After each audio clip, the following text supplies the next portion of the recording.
वो घोड़ा बांध ही रहा था तो उसे लगा कोई कंधे पर हाथ रखे हुए खड़ा। उसने पीछे लौट के देखा, वही अंधेरी छाया खड़ी थी। उसने पूछा, तुम कौन? उसने कहा, तुम पहचाने नहीं, रात सपने में भी मैं आई थी। मैं मौत हूं और मैं तुम्हारे घोड़े को धन्यवाद देती हूं। मैं बहुत चिंतित थी, इसी जगह पहुंच के तुम्हें मरना था और मैं चिंतित थी कि तुम पहुंच सकोगे या नहीं पहुंच सकोगे। घोड़ा बहुत तेज है तुम्हारा, बहुत लाजवाब।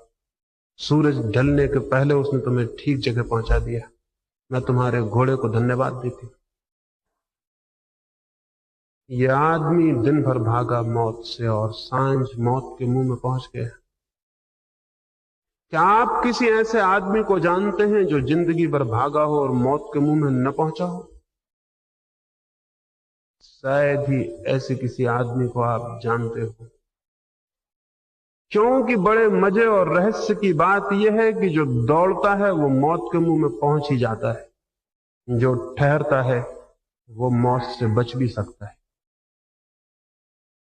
मैं फिर से ये दोहराऊं क्योंकि ये बात 3 दिनों में आपसे मुझे कहनी है।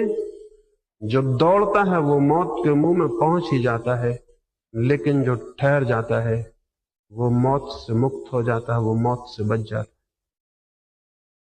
ये बड़ी उल्टी बात है, क्योंकि हम तो यही जानते हैं जो दौड़ता है वो निकल जाता है।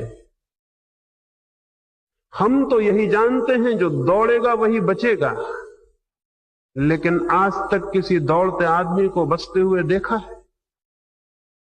आज तक किसी दौड़ते आदमी को मौत से बचते देखा है?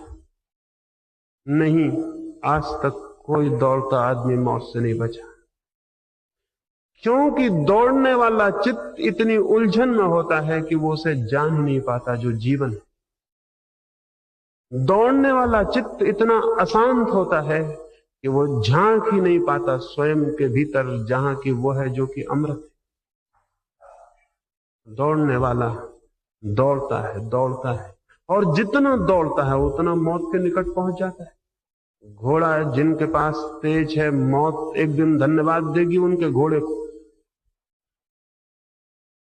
कहेगी कि तुम्हारा तेज था घोड़ा और ठीक वक्त पर ले आया। लेकिन जिंदगी में तो ऐसा मालूम पड़ता है कि जिनके पास जितना तेज घोड़ा है वो उतने ही आगे है। जिंदगी में तो ऐसा मालूम पड़ता है जो जितनी तेजी से दौड़ सकता है वो शायद उतना ही जीवन को पालेगा। लेकिन नहीं, जीवन के रास्ते बहुत अनूठे, बहुत रहस्यपूर्ण। लाओ त्से हुआ चीन